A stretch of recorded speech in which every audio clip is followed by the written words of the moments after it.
Hello and welcome. It is 9:50. It is the 21st day. I am your grumpy guide to all things gaming, the OGGM. With the cat in my lap, it is a nice foggy day. It's Halloween, so let's talk about something Halloween related.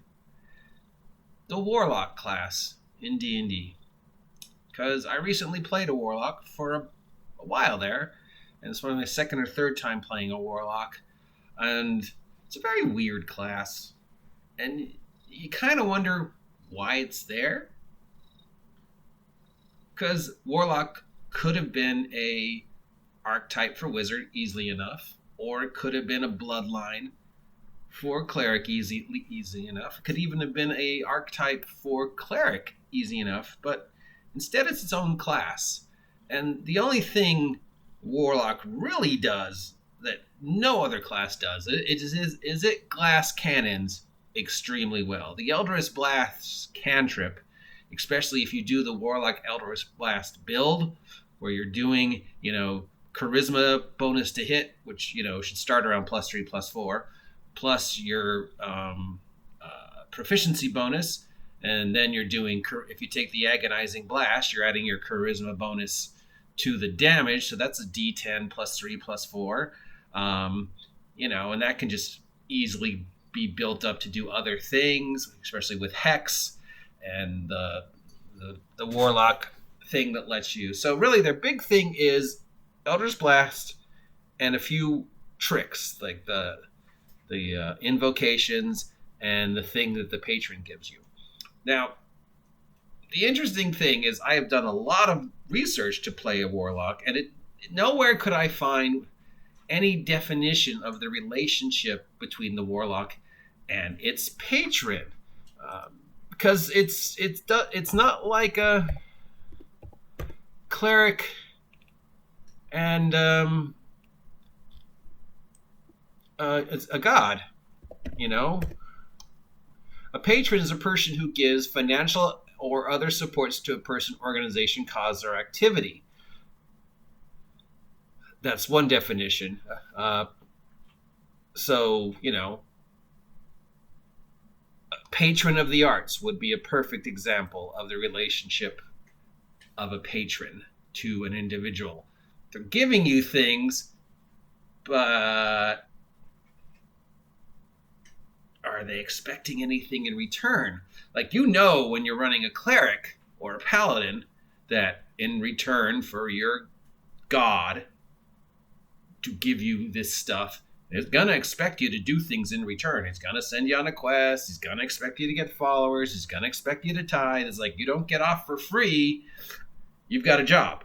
And your job is to represent me on Earth. And in return for me giving you these spells, you got to do stuff. But the patron is just sort of, it doesn't even necessarily have to be a god. It could be anything. It could even be a higher level person. It could be a celestial, an alien, a demon, an ancient spirit, a high-level caster, a machine. It's very vague on what the patron is and what the relationship between the patron and the Warlock is. Does the patron expect anything in return for giving the Warlock superpowers? What happens if the Warlock is cut off from a patron? Like, let's say the Warlock goes to a different plane where that patron doesn't exist. Does he lose access to his abilities? Are they like just a wizard and his spells? Like, I've learned this, I can't unlearn it. It's inscribed in my whatever. They don't have spell books unless they're Pact of the Tomb, so we don't know where they store their spells or how they relearn their spells. Are there sacrifices required? Is it inscribed on the inside of their teeth?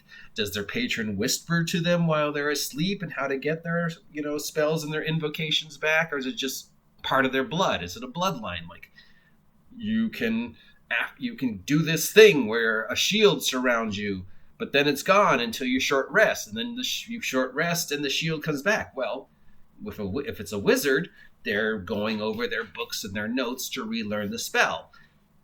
If it's a cleric, they're praying to their divine font to recharge their energy so they can do the shield again. But if it's a sorcerer, it's just, I'm just something I'm born with. I'm a freaking mutant. And so I shot my thingy, I take a breath, I eat a sandwich, I can shoot my thingy again. But a warlock is like, well, I don't know. Is it whispered to him while he's taking his breath? Is it inscribed somewhere? Is it just something they do, like a sorcerer? And does the patron expect anything in return?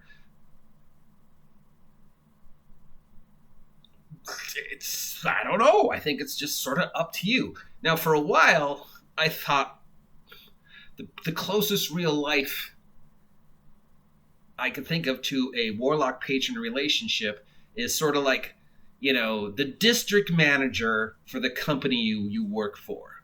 Like every day you just do your stuff. And at the end of the day, you get home. And at the end of every week, you get paid. Your spells recharge or whatever. But every now and then, like once every 6 months, this strange person just sort of shows up, asks you to do something really, really weird, and then leaves before you finish so you can't go back to them and ask why you did that. And then you're like, well, why did the district manager have me put all the spoons in the peanut butter aisle? Which sort of fits, that sort of weird relationship with the patron. Like, you don't see the patron that often. Doesn't really ask you to do anything that often. Just you do your warlock job, and at the end of the day, you get paid by having your spells and special abilities recharged. But every now and then, the patron just sort of out of nowhere shows up and says, hey, you've been doing this for a couple of months. You're like 8th level now. So in return, I need you to go collect a bunch of weird artifacts and put them in a weird place and do something for me. And you do that, and then you come back and the patron's gone. And you're like, why did I bring the solid gold decapitated hand of a dead dude out of this tomb and bring it to this thing? You're not here to tell me. And the patron's like, because I'm a patron and I work in mysterious ways. But I talked about that with a fellow GM, and he's like, no, that sounds more like the relationship of a cleric and a god. Like the god just sort of shows up every now and then and says, do something mysterious for me, and I'm not going to explain to you why. While the patron might be more like a Jiminy Cricket type relationship, where it's just sort of this voice that whispers in the back of your head every now and then and says, I don't know if that's a good idea, Bill. Maybe you should take that solid gold hand. You might have a use for it. I might have a use for it. And much like the Jiminy Cricket, you could say, you know what, mysterious voice, that's a good idea. I am going to take that hand. Or it could be like, no, fuck you, I don't want it. Mysterious voice, I'm not going to do that today. Because the patron doesn't ask for anything in return, as opposed to a god, which you assume does. So it's a very weird class.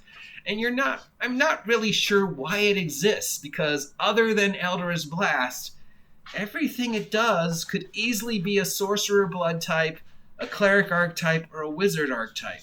Now, I know it's a carryover from 4th, and I know its appeal is, I can worship Cthulhu, and I can shoot magic bullets that do a D10 plus 4 forever, which, is awesome.